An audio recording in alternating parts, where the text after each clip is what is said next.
Hello students, स्वागत है आपका हमारे यूट्यूब चैनल जिसका नाम है न्यू वे ऑफ एजुकेशन में। और आज हम टॉपिक पढ़ेंगे 12th क्लास फिजिक्स में सेकंड चैप्टर, और टॉपिक है एक विद्युत द्विध्रुव के कारण विद्युत विभव। तो सबसे पहले विद्युत द्विध्रुव होता क्या है? तो विद्युत द्विध्रुव के बारे में आपने फर्स्ट चैप्टर में पढ़ा हुआ है कि जब दो समान परमाणु वाले विपरीत प्रकृति के आवेशों को अल्प दूरी पर रख दिया जाता है तो उसे संयोजन या कॉम्बिनेशन को हम इलेक्ट्रिक डाइपोल कहते हैं। तो यहाँ पर एक हमारे पास माइनस क्यू आवेश और एक प्लस क्यू आवेश का ए बी एक इलेक्ट्रिक डाइपोल है, एक विद्युत द्विध्रुव है। और इस विद्युत द्विध्रुव की अगर हम इस लाइन की बात करें तो ये जो लाइन होती है इसको हम बोलते हैं अक्ष, यानी कि माइनस और प्लस इसको इससे होकर जाने वाली जो रेखा होती है वो कहलाती है अक्ष। और इसके केंद्र से इस अक्ष के लंबवत अगर कोई रेखा खींची जाती है तो हम उसको बोलते हैं निरक्ष। हम इसको बोलते हैं निरक्ष। बोर्ड में ये क्वेश्चन कई बार आता है कि विद्युत द्विध्रुव के अक्ष पर विभव ज्ञात कीजिए या निरक्ष के किसी बिंदु पर विभव ज्ञात कीजिए, लेकिन हम यहाँ पर इस अक्ष के केंद्र पर यानी केंद्र से एक थीटा डिग्री का कोण बनाती हुई रेखा खींचे, अगर हम ये थीटा डिग्री का कोण बनाती है अगर हम रेखा खींचे थीटा एंगल, तो इस लाइन पर केंद्र से आर दूरी पर कोई पॉइंट है, आर दूरी पर कोई पॉइंट है पी। यहाँ पर अगर विद्युत विभव निकालने के लिए बोला जाए तो आप विभव कैसे ज्ञात करेंगे? तो ये क्वेश्चन इसलिए इम्पोर्टेंट है क्योंकि अगर आपके पेपर में एग्जाम में अक्ष के लिए क्वेश्चन पूछा जाता है या निरक्ष के लिए क्वेश्चन पूछा जाता है तो आप इसी डेरिवेशन को आप सॉल्व कर सकते हैं। एक ही डेरिवेशन को आप जब आप इस थीटा का मान 0 रख देंगे, ऐसे जब ये थीटा का मान 0 हो जाएगा तो यही पॉइंट अक्ष पर पहुंच जाएगा, और जब आप इस थीटा के मान को 90 डिग्री रख देंगे तो यही पॉइंट निरक्ष पे पहुंच जाएगा। तो अक्ष और निरक्ष के लिए आपको अलग से डेरिवेशन करने की आवश्यकता नहीं है, आप इसी डेरिवेशन से अक्ष और निरक्ष दोनों के बारे में सॉल्व कर सकते हैं। तो यहाँ से देखिए कि हमें एक विद्युत द्विध्रुव के केंद्र से आर दूरी पर कोई पॉइंट पी है जो थीटा डिग्री का कोण बना रहा है, और इस पॉइंट से हमें इस पॉइंट पर हमें विद्युत विभव निकालना है। तो इस पॉइंट पर जो विभव है वो माइनस आवेश के कारण भी विभव होगा, तो माइनस क्यू आवेश है, ये प्लस क्यू आवेश है। मान लीजिए इस माइनस क्यू से यहाँ की जो दूरी है उस दूरी को हमने लिखा x, और इस प्लस क्यू आवेश से इस पॉइंट P की जो दूरी है इस दूरी को हमने लिखा y। तो हमें पता है कि विभव इस माइनस क्यू आवेश के कारण यहाँ पर विभव ज्ञात कर सकते हैं, प्लस आवेश के कारण यहाँ पर विभव ज्ञात कर सकते हैं। विभव एक अदिश राशि है तो आप उनको टोटल विभव जो ज्ञात होगा उसको हम जोड़ देंगे तो हमें टोटल विभव मिल जाएगा। ये जो विद्युत द्विध्रुव है इसके बीच की जो दूरी है, बहुत सी किताबों में इसको 2L 2R 2A लिखा होता है, तो हम यहाँ मान लेते हैं कि इनके बीच की दूरी है 2A, जिसमें से ये जो दूरी है वो है A और आधी ये जो दूरी है वो भी कितनी है A। ये पॉइंट है हमारा मान लीजिए O, ये A B C, ये A B और ये पॉइंट है P। अब हम सबसे पहले यहाँ देखते हैं प्लस क्यू आवेश के द्वारा P पॉइंट पर विभव, P बिंदु पर विभव। तो विभव का आपने फॉर्मूला पढ़ा हुआ था कि विभव का फॉर्मूला होता है V बराबर 1/4πε0 Q/R। तो यहाँ पर हम इस वाले प्लस क्यू आवेश से इस पॉइंट पर विभव निकाल रहे हैं, इसको हम V1 या VB भी लिख सकते हैं। B पॉइंट के कारण या प्लस क्यू आवेश के कारण 1/4πε0 Q, ये प्लस क्यू आवेश है तो Q अपॉन इनके बीच की दूरी, इस पॉइंट और प्लस क्यू आवेश के जो बीच का डिस्टेंस है वो y, तो यहाँ दूरी लिखेंगे y। ये समीकरण 1 है। इसी तरह से माइनस क्यू आवेश के कारण इस P पॉइंट पर अगर हमें विभव निकालना है तो V2 बराबर, तो माइनस क्यू के कारण विभव, माइनस क्यू के कारण इस P बिंदु पर विभव, तो माइनस क्यू के कारण P पर विभव, इसको अगर हम निकालेंगे तो V2 बराबर 1/4πε0 Q बटे, और ये जो दूरी है P पॉइंट की इस माइनस क्यू आवेश की दूरी है वो है x, तो Q बटे x। ये समीकरण 2। अगर इन दोनों को, ये V1 है, ये माइनस क्यू आवेश है इसलिए इसके यहाँ पर माइनस लगा दो। इस पॉइंट पर दो हमें विभव मिल रहे हैं, V1 और V2, और दोनों V1 और V2 दोनों ये विभव हमारे अदिश राशि हैं, तो टोटल विभव पॉइंट पर जो कुल विभव है P पॉइंट पर कुल विभव V बराबर V1 प्लस V2। तो अब हम इन दोनों विभव को यहाँ जोड़ देंगे तो V बराबर V1 का मान 1/4πε0 Q बटे y और प्लस V2 की वैल्यू माइनस 1/4πε0 Q बटे x। प्लस और माइनस, ये जो वैल्यू है हम इसको यहाँ लिख देंगे माइनस, तो v बराबर 1/4πε0 कॉमन, और कॉमन लेने के बाद यहाँ q भी कॉमन है q, तो इसके बाद जो हमें यहाँ मिलेगा वो मिलेगा 1/y माइनस 1/x। अगर हम y और x की वैल्यू को यहाँ रख दें तो हमें टोटल v प्राप्त हो जाएगा। बस इस y और x की वैल्यू को इस डायग्राम से हम निकालेंगे और यहाँ वैल्यू रख देंगे। तो यहाँ इसको कैसे निकालेंगे वो देखिए कि मान लीजिए ये जो हमारा r दूरी पर पॉइंट है इसको हमने यहाँ आगे बढ़ाया, और ये जो दूरी है x, हमें ये x दूरी चाहिए। तो आप सोचिए कि यहाँ पर एक हम प्रकाल रखें और यहाँ दूरी को, डिस्टेंस को, त्रिज्या को, x त्रिज्या को भरकर अगर हम ऐसे चाप लगाएं तो हमें ऐसी दूरी मिलेगी। तो जहाँ ये काट रहा है इस पॉइंट को अगर हम यहाँ मिलाएं तो स्पर्श रेखा यहाँ 90 डिग्री का कोण बनेगा। ये थीटा है तो इसके सामने का शीर्षाभिमुख कोण भी थीटा डिग्री होगा। तो अगर हम ये दूरी यहाँ से यहाँ तक निकाल लें तो वो किसके बराबर होगी, x के बराबर होगी। तो अगर मैं इस पॉइंट को यहाँ m मान लूँ तो एक ट्राइंगल आपको छोटा सा दिख रहा है, इस ट्राइंगल को अगर मैं यहाँ लिखूँ ट्राइंगल OAM में, यहाँ आप देखें थीटा के सामने की भुजा होती है कर्ण, 90 डिग्री थीटा के सामने का भुजा होती है लंब, और 90 डिग्री के सामने की भुजा होती है कर्ण।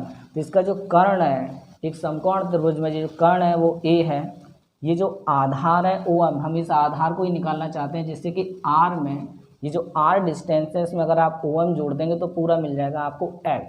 तो यहाँ हम लिख सकते हैं त्रिभुज OAM में आधार बटे कर्ण क्या होता है, कॉस थीटा। तो यहाँ लिखेंगे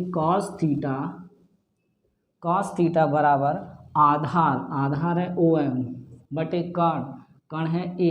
तो यहाँ से निकाल सकते हैं कि OM का मान कितना आएगा, तो OM बराबर क्रॉस मल्टीप्लाई से A कॉस थीटा, ये OM की वैल्यू आई है। अगर हम पूरी x की वैल्यू देखें PM, तो जो PM है हमारा, उस PN की जो दूरी है वो है R प्लस ये जो R है और प्लस A कॉस थीटा, और यही वैल्यू जो PM है ये वैल्यू किसके बराबर, x। इसका मतलब x का मान यहाँ निकल आएगा आपका R plus A cos theta. इसी तरह से आप अगर यहाँ पर y की वैल्यू निकालना चाहते हैं तो आप प्रकाल को यहाँ रखें और इसमें डिस्टेंस भरें y की, और y से अगर चाप लगाएंगे तो चाप लगभग ऐसा आएगा, क्योंकि ये जो डिस्टेंस है वो छोटी है, x बड़ा है, तो इसको आप घुमाएंगे तो ऐसे चाप आएगा। इसको मैं यहाँ से मिटा देता हूँ, ये वैल्यू आएगी लगभग ऐसे। तो आप ये जो खींचेंगे एक लाइन, ये लाइन टेंजेंट इसके ऊपर वृत्त पर एक खींची गई स्पर्श रेखा, तो यहाँ से अगर इस पर आप कर्व खींचेंगे तो 90 डिग्री है। 90 डिग्री इसका नाम हम n लिख देते हैं। तो इसके सामने की भुजा कर्ण है, ये कर्ण A होगी, ये कर्ण ये थीटा के सामने की भुजा लंब, ये कर्ण होगा A, और इसका आधार होगा ON। अगर हम ON को निकालें तो ये वैल्यू है, ये y, ये वैल्यू है y के बराबर। तो y का ये मान कितना होगा कि टोटल R में से आप ये ON घटा देंगे तो आपको क्या मिल जाएगा, y मिल जाएगा। तो ट्राइंगल इस ONB में, यहाँ ONB में ये एक राइट एंगल है, तो यहाँ भी cos थीटा बराबर आधार ON है, ON बटे कर्ण है इसका A। तो इसमें भी आप मल्टीप्लाई करेंगे, क्रॉस मल्टीप्लाई, तो ON की वैल्यू निकलेगी A cos थीटा।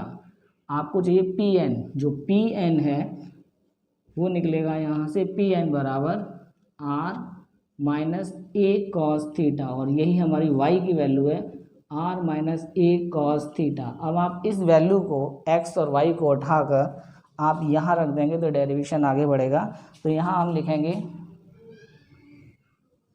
यहाँ v बराबर 1/q/4πε0 और 1 यहाँ पर लिखेंगे 1/y, y का मान है हमारे पास R minus A cos theta, और यहाँ पर वैल्यू है माइनस 1/x का मान होता है R plus A cos theta, R plus A cos theta. और इसको अगर हम सॉल्व करेंगे तो आप देखिए v बराबर q/4πε0, यहाँ पर आप क्रॉस मल्टीप्लाई कीजिए, इसका मल्टीप्लाई इसके साथ, तो R plus A cos theta minus इसका मल्टीप्लाई इससे करेंगे, ब्रैकेट खोलेंगे, अंदर का निशान बदल जाएगा, ये हो जाएगा ये हो जाएगा यहाँ पर minus R plus A cos theta बटे इन दोनों का मल्टीप्लाई करेंगे तो A minus B A plus B का जो फॉर्मूला बनता है A square minus B square, ये बन जाएगा आर स्क्वायर माइनस ए स्क्वायर कॉस स्क्वायर थीटा। तो v बराबर q अपॉन 4πε0, इसमें से r से r कैंसिल हो रहा है, फॉर्मूला है 2a cos theta upon R square minus ए स्क्वायर कॉस स्क्वायर थीटा। अब आप देखेंगे कि Q इंटू 2a ये होता है विद्युत द्विध्रुव आघूर्ण, तो Q इंटू 2a को हम लिख सकते हैं v बराबर p cos theta upon 4πε0 r square minus ए स्क्वायर कॉस स्क्वायर थीटा।